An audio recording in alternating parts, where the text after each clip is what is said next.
Hello, it's Marc Drapeau, your 2020 New Hampshire Realtors President. Welcome to our fourth online broker panel discussion, which we're hosting to give members of our New Hampshire Realtors family some insight into what others around the state are experiencing in this unprecedented time. We're hoping to provide an informal but robust conversation among our three panelists and myself, talking about the unique nature of our business today. I'm going to ask each of our guests to introduce themselves, after which I've got a few questions to prompt the dialogue. So without further ado, thank you all for coming, and we'll start with Maggie Kerkhoff. Hi, Mark. Thanks a lot. I'm Maggie Kerkhoff. I'm the Regional Sales Manager for Berkshire Hathaway Home Services, Barani Realty in Londonderry, where I manage 150 agents. Great. Thank you, Maggie. And Andy? Good afternoon, Mark. Thank you for hosting this series. My name's Andy Smith. I'm the owner broker of Peabody & Smith Realty, and we serve the central and northwestern parts of New Hampshire. Great. Thank you, Andy. And Joe? Thanks, Mark, for having me. I'm Joe Burns, one of the partners at Coldwell Banker Lifestyles, and we have 11 offices that range from Concord up to Hanover and then up into Littleton, Franconia, Conway, and Lincoln. So appreciate you having us. Great. Thank you, Joe. Thanks for joining us. And thanks to all of you. And let's jump right in. We'll start by talking about real estate market in itself. Our most recent sales report shows, as you might expect, that sales, pending sales, and inventory were down, while prices were at a record high.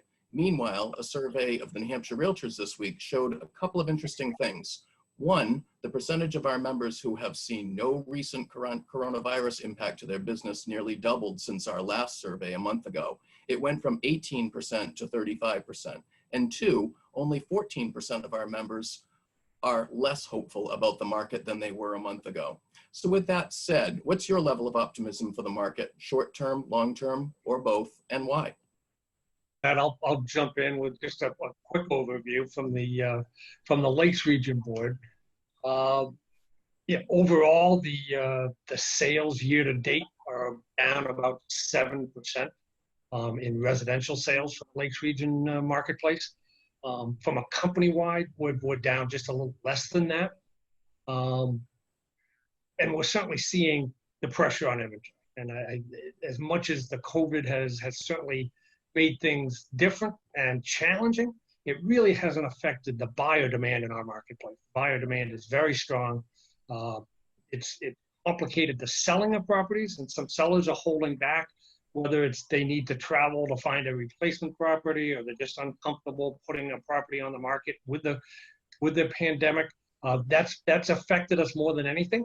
But I think with the strong buyer demand, we're continuing to see the inventory shrink, and that's going to have a impact, I think, into the summer. And we're going to continue to see probably a decline in sales, just because it's going to take a while to rebound through that inventory. But in the long term, we're very comfortable. The buyer demand is there. The interest rates are strong, that the inventory will be coming back on, and it's beginning to show up now already. The optimism in both buyers and sellers are very strong. So I think we've turned that corner, and new inventory is coming on the market. And I think at the end of the year, we'll certainly be down a little bit, I think, statewide from last year. But I don't see any huge difference. Maggie, do you want to speak to that? Sure. We're seeing something very different here, and I'm primarily speaking about Rockingham and Hillsborough County, where the majority of my agents work out of. Over last year, we have a 56.4% increase in showings, and that is actually statewide from over last year. So that's incredible during this time, and that's really from, the statistic was from May 17th. So, looking at Rockingham and Hillsborough County from the last 7 days, we had 222 listings, and of them, 111 were days. And within all of Hillsborough and Rockingham County, we have 144 pendings with an average day on market of 29. So that's showing us that when listings come on, if they're priced right and marketed properly, they're selling quickly. Because as Peabody said, the pent-up demand from buyers is there. Interest rates is at an all-time low. We're very optimistic that if we can get the inventory, we can sell it. Are you still seeing multiple offers? We're seeing multiple offers. We're seeing offers sight unseen. I just had an agent close one this morning that was a sight unseen offer. And so we're seeing a lot of that. Buyers have to go in prepared to make an offer and make it a very attractive offer to the sellers. We're seeing that same multiple offer scenario also. In the last 5 days in the Lakes region, there were only 39 new residential properties coming on. There were 60 that went under contract and 24 were closed. So certainly an imbalance there, and I think that would have happened with the COVID or not. And that's certainly that's our challenge for the balance of the year, is trying to get new inventory onto the marketplace. Yeah. Joe, I think we're ready for screen sharing now. Hey, fantastic.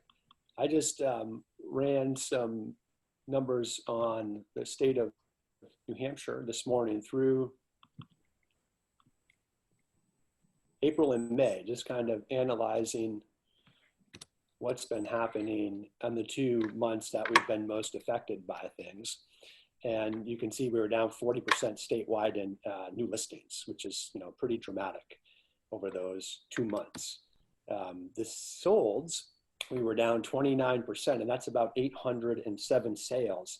100 of those sales we were off in April, and 700 of them we were off in May, statewide. So clearly, you know, that makes sense. Those properties went under contract in the last week in March, and those, you know, first couple weeks in April were pretty quiet. The good news is, just like your report says, the average price has been up. List to sell ratios, my goodness, are almost 99%. That's incredible. And days on market, things are moving faster. But this last one is the one I found interesting. Over those 2 months, in 2019, there were 1,831 homes that went under contract in the state. And in 2020, there were 1,771 homes that went under contract. So what we've seen is really slow last week in March. The first couple of weeks in April were very quiet, but then since then, every single week, activity's picked up. In the last few weeks, just like Maggie and Andy said, we've had multiple offers on places.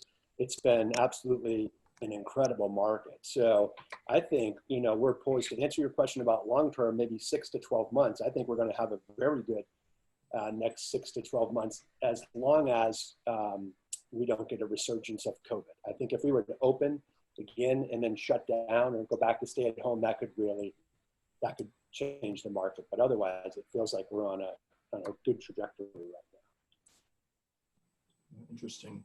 Yeah, we've went into this and prediction was that it was going to be a speed bump or a pause, and now it seems like maybe it was a bit of a hiccup until people just kind of adjusted to, and I think comfort level comes into it too. I think people have to be comfortable knowing that, you know, the safety is always first and foremost, and we found a way to balance that and still do the real estate transactions. I looked at the markets that I watch, and in the last 4 days, 29 new listings came on and 37 properties went under agreement. So I think that speaks to the absorption rate. They're still going under agreement, still seeing multiple offers in my area as well. So I think we're in a pretty solid market still. So anybody else want to speak to the market that they're seeing? Okay, let's move to talking about reopening offices. Earlier this month, Governor Sununu released his stay-at-home 2.0 order, which includes very specific guidelines for how offices with employees should proceed. For our purposes, that includes real estate offices and covers not only traditional employees, but realtors as well. The guidelines include such protocols as screening for symptoms before an employee comes into the office, certifying that no one has a temperature above 100 degrees, strict cleaning standards, etc. That said, to what extent have each of you reopened your physical offices, and how are you implementing the protocols from the governor's order? So I'll start. We are open for business. We have established safe protocols that every staff I've always been in the office every day, but now we've brought staff back in, and every day they have a form to fill out, stating, you know, with about 5 or 6 questions, including their temperature. And then we encourage agents to work from home, but naturally there are sometimes they will have to come into the office, and they also have to go online and fill out that form.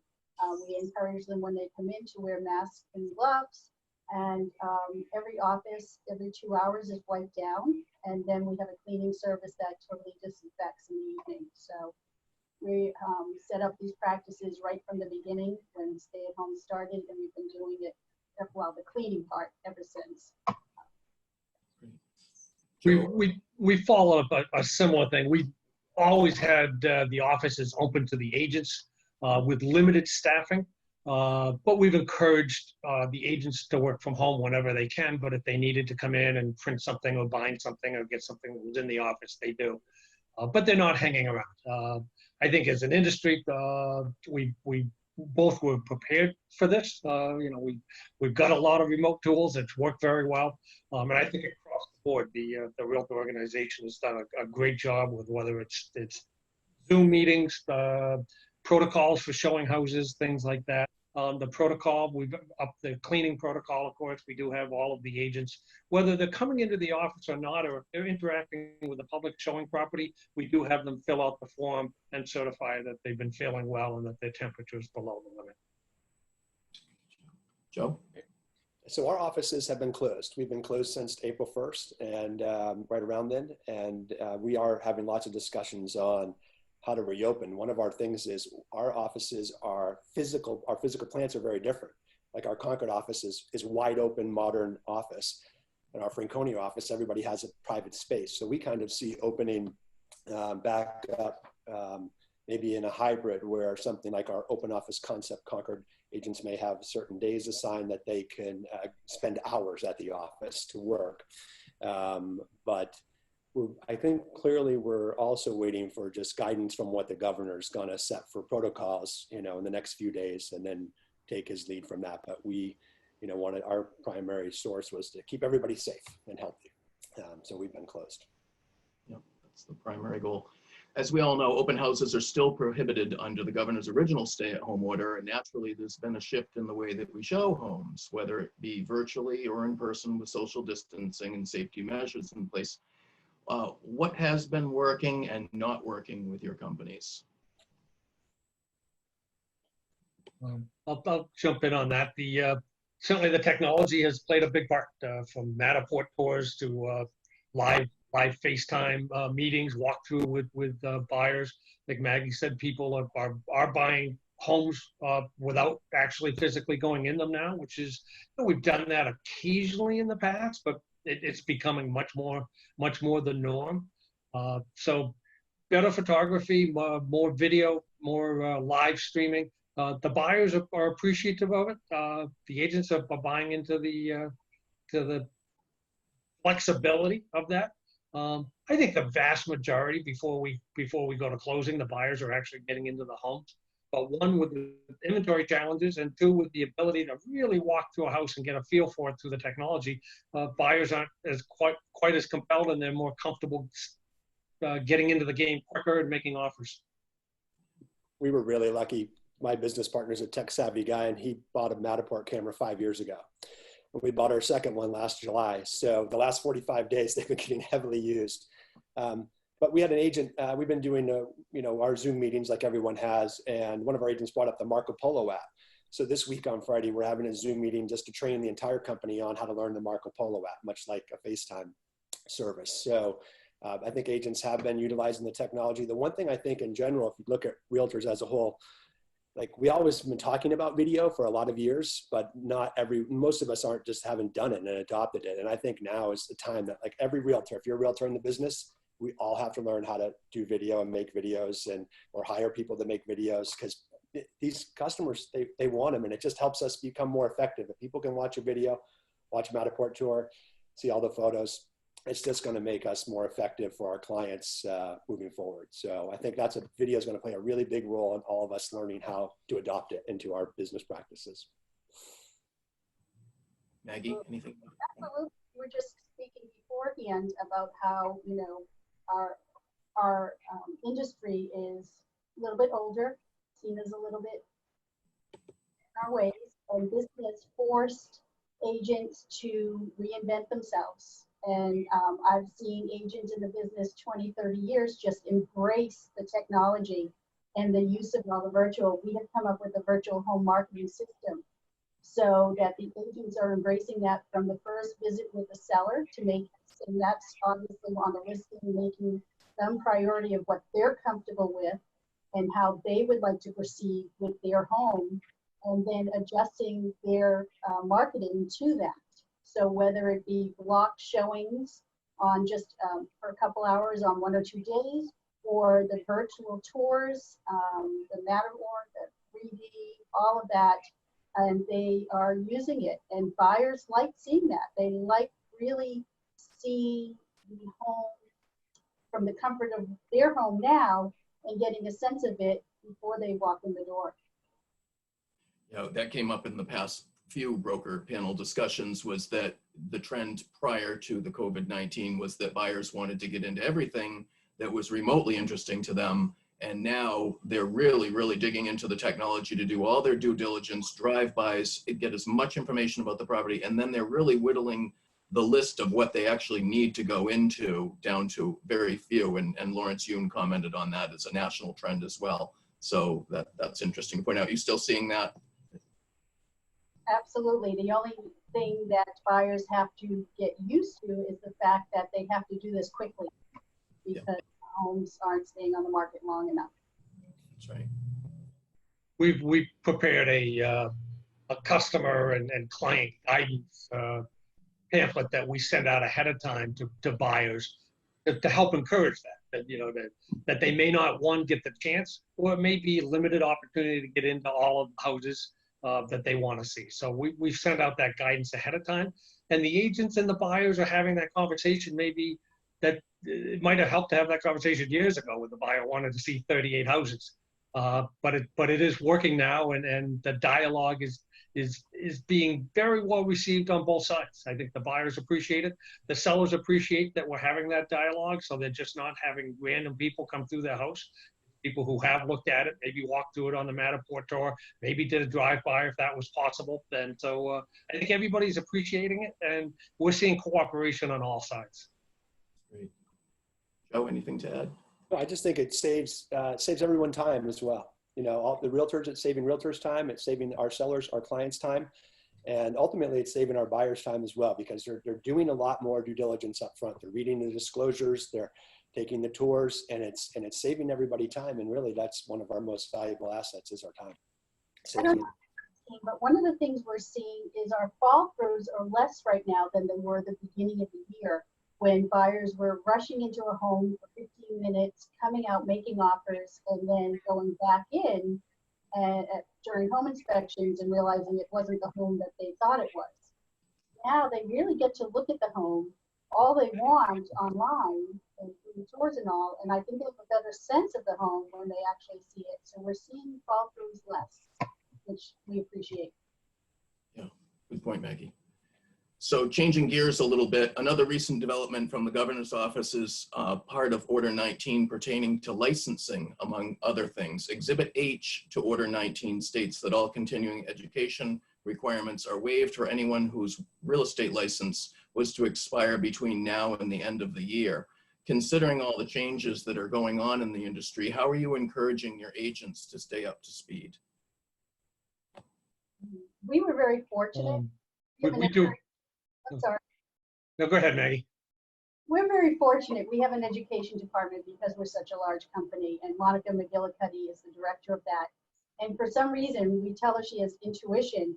She had all our CEU classes approved for online through Zoom even prior to this COVID epidemic happening and the stay at home.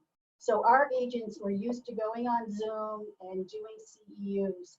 So I don't see it being a factor for my agents as much as maybe some other companies. They were still getting CEUs. They still do. Most of them, when they renew their license, have more than enough credits. And we are so strong in education here that they're not stopping getting the education just because they don't have to because of the state. Good. Yeah, we've certainly seen, well, both through our affiliation with leading real estate companies in the world and other educators, our agents have a vast opportunity to continue to take certification courses, CE courses online, development courses. So I think they're probably doing more of that now than they did before. And I think that the state overall has done a very great job of reacting to this and being responsible of all the things that may not have been necessary. I think we had the opportunity across the board to take our CE classes, and as Maggie said, most of our agents have more than enough credits and If they didn't, well, they have plenty of opportunities to get them online. So we're encouraging the agents to continuing with their CE credits, whether or not they're waived or not from the government perspective. Great. Joe? That just reiterate, I mean, education is the key to all our success, right? So it's our responsibilities. We're charged as realtors to stay, well educated, make sure our continuing ed credits are met, and even above and beyond that, whether we're getting coaching or other aspects that we want to enhance in our lives, it's our job to stay educated. So, and the governor is doing his job to keep everyone safe and making the best decisions possible, but we still have to carry on with the things that we're charged with, and education is a big part of that. That's right. So here's a scenario that I presented at our last panel, but I think it's worth discussing again. A consumer contacts you and indicates that they're interested in selling their primary residence, and they express some health concerns about COVID-19. And they ask if they should wait or if now is a good time to sell. How do you respond to that? I'll take this one. So I think the critical key is you have to make sure they feel comfortable with the process. But what I found is once you explain to them that it is a great time to list and sell, and then you go through and tell them all the things that you're doing. You're from social distancing to wearing of the mask and wearing of the gloves and wiping down the light switches and the door handles, and that we ask the buyers not to touch anything at the showings. On top of that, before you even get started, make sure they've done the drive-by, read the disclosure, see the video, take the pictures. And once you go through the process, they all of a sudden start feeling comfortable. And what I found is most of the people are saying, I didn't even know you could sell your house in the COVID season. And I think, in the last couple of weeks, we've been seeing national headlines, that the housing market is doing well and improving, but we all need to get the word out there too to people. Obviously we want safety first, we want people to feel safe, but it is a wonderful time. It's the best time we've had since 2006 to sell a house. So I think, but once you explain the process, it's the same mission, just a new process. They start feeling much more comfortable with it. That's very good response to it. But you have to be able to articulate the things you're doing to keep them safe. Yeah, I think that certainly explaining the process and giving them the stats on the numbers that, frankly, this is a great time to sell a property. We do, I think it's important as realtors and individuals that we do listen to their individual situation, because a lot of them are unique. We find that there's been some cases where travel is restricted to where they want to go buy a house.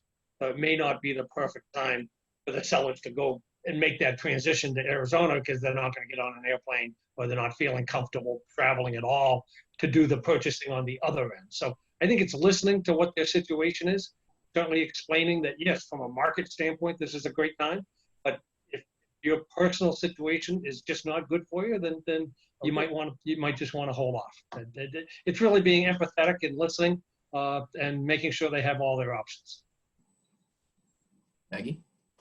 Absolutely, to all of that. And then in addition to all of that is explaining all the virtual and how that functions, because most sellers don't understand that right now. They assume that everything's just been shut down, and that including real estate, and they don't realize that, our inventory is low, interest rates are low, but prices are up. And so buyers, there's a pent up demand out there, and buyers want to buy a home. So if it's the right time for the seller and they're ready, on the fence, they need to get off the fence and list their home. Yeah, I'm still running into people that don't realize, as Joe said, that you actually can buy and sell property. And I think part of that may be becoming because individually states were allowed to decide which services were essential and which were not essential. And I think if they're listening to one station out of one state, they're crossing the rules over into our state. And I have people say, I didn't know that you could in New Hampshire buy and sell property right now. And some of that is getting the messaging out to them that it is an essential service and we are allowed to continue to conduct business in a safe way. So I think there's still a small portion of people that don't realize that they actually can buy and sell property right now. And it's very different. Like in Hanover, at our Hanover office, everyone's licensed in Vermont. In Vermont, It was non-essential, we're non-essential business. Yep. And it was incredibly complicated. You can't go from New Hampshire to Vermont to look at a house. So it was very complex working on that borderline. And I think you're hearing different messages from, especially as you get closer to the states that vary so drastically. and we're fortunate as there are states close to us that by community, they could vary as to what was allowed and not allowed and guidelines, et cetera. Ours has been pretty consistent across the state, so we're pretty fortunate for that. We have been incredibly fortunate, and we should thank you and NHAR for keeping us and getting us to be an essential business. It was a huge relief to all of us when they made the exception. So thank you guys. Collaborative effort. We have Bob Quinn over there fighting hard for us. Three cheers to Bob.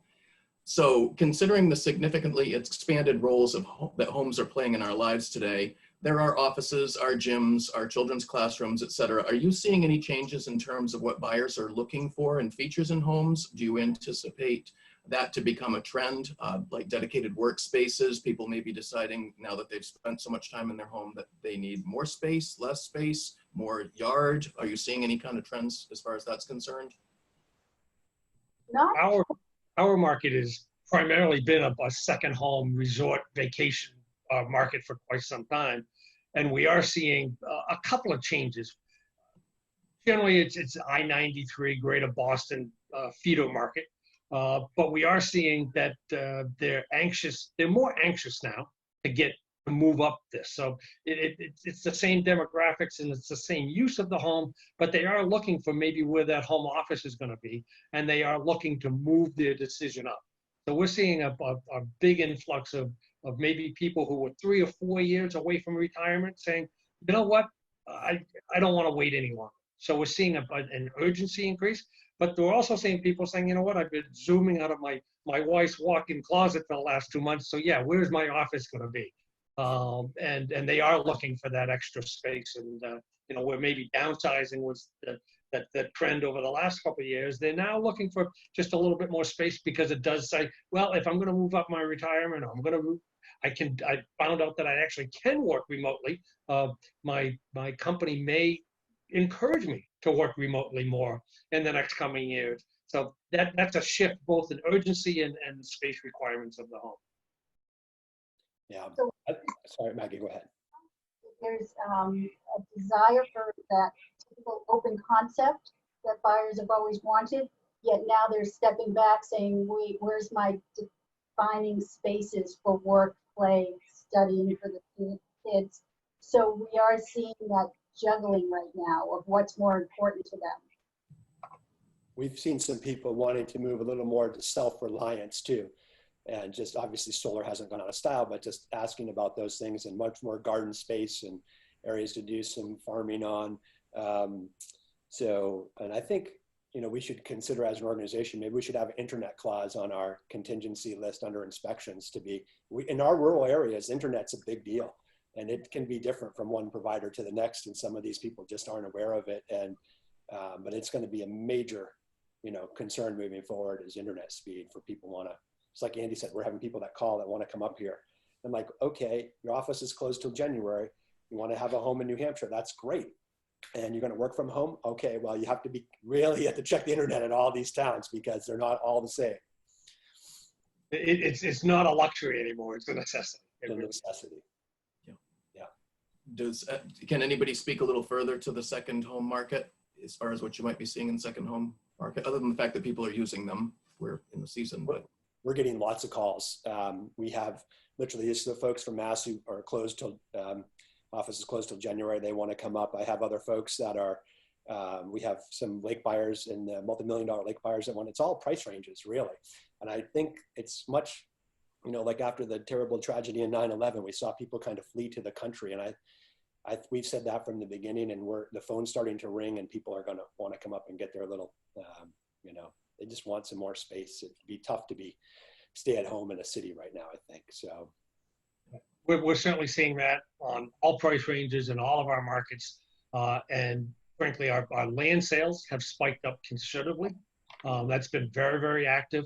And the homes with larger acreage are in very high demand. They're selling quicker. They're getting a lot of activity. So that, and again, I think some of this may be the wish of people, but it was always somewhere in the future.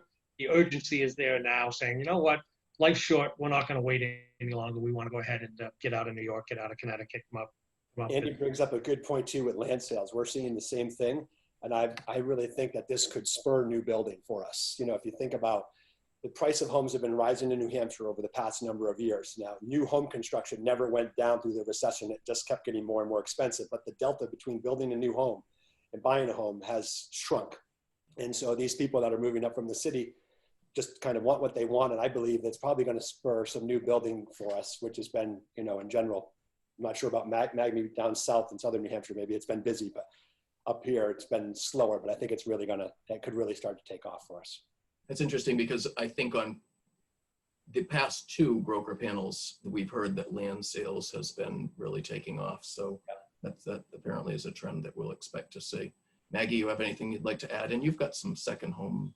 We have some second homes, and we are seeing the same influx, whether it be from Massachusetts or we saw quite a bit from New York and Connecticut, wanting to get out of that area because of COVID. And our lakes offices have seen the same thing, you know, people making offers sight unseen and wanting to get up into New Hampshire where things they feel are much better. We all agree with them, of course, but we would definitely see them. Another change that had come up recently was the clear cooperation agreement. Of course, that means that if an agent takes a listing and they start marketing it on a public site, within one day, that listing needs to go into the MLS. Can we talk about that briefly and tell me if you're seeing compliance and hopefully seeing compliance, and just speak to how that's being received? Our agents have adjusted to it. We utilize Coming Soon quite a bit, but they have definitely adjusted to it. We're seeing quite a bit of non-compliance out there right now. And, you know, as I tell my agents, make the phone call, you know, let them know.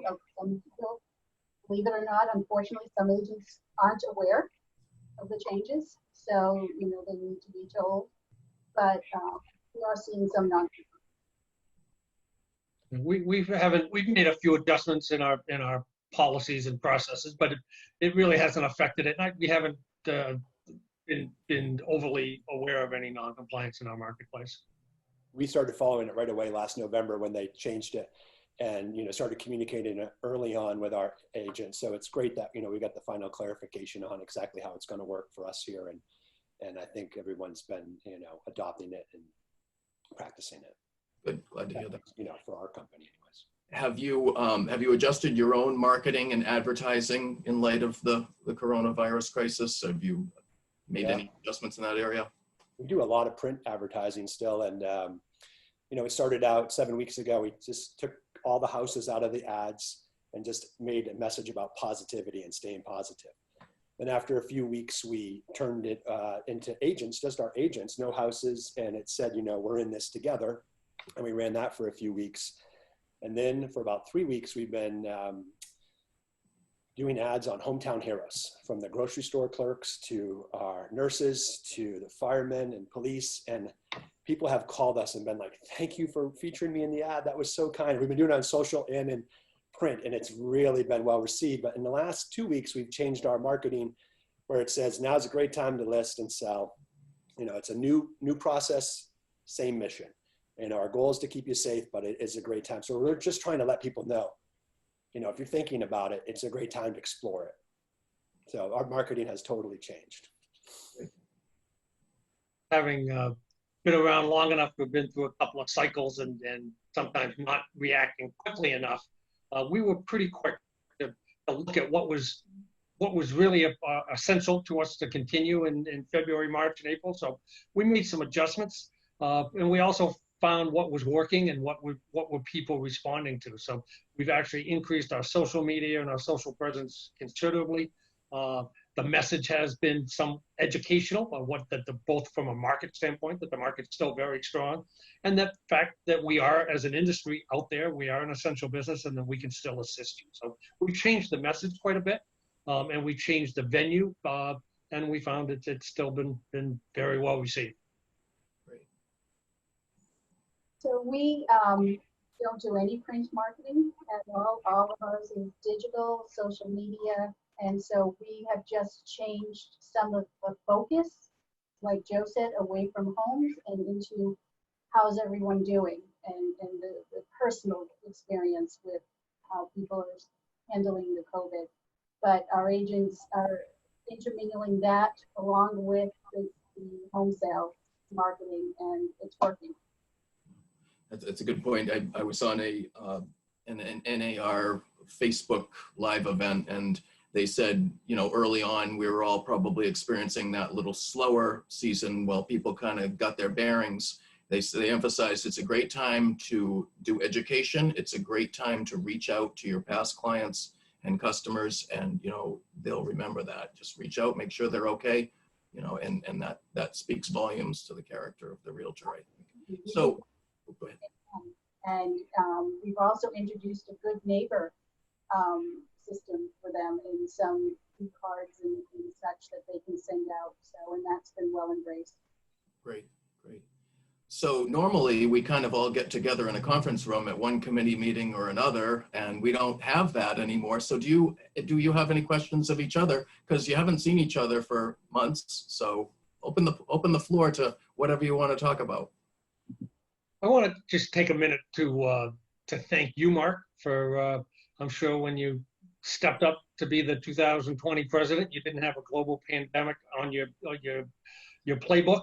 But you and Bob and Dave and the whole staff at NHAR, of course, dealing with the pandemic and the tragic loss of Paul, it's been a challenging year, and you've stepped up, and all of the NHAR staff has been tremendous. So thank you all for doing everything that you're doing.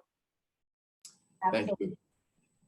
I got to say, it's been a collaborative effort. The staff, as you said, our volunteer members that serve on committees, serve on our board, serve on the executive committee. I mean, we've embraced the technology. The business of the New Hampshire Real Estate Association is still getting done, and we're just learning to operate in a different way. But you know, it's everybody pulling together to get the job done, and it's truly been inspiring. And what you guys did to keep us as an essential business was, you know, is to be incredibly commended.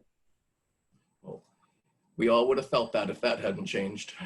Wow, it was a stressful 24 hours. It was. I think there were a fair number of people that didn't sleep well that night, myself included.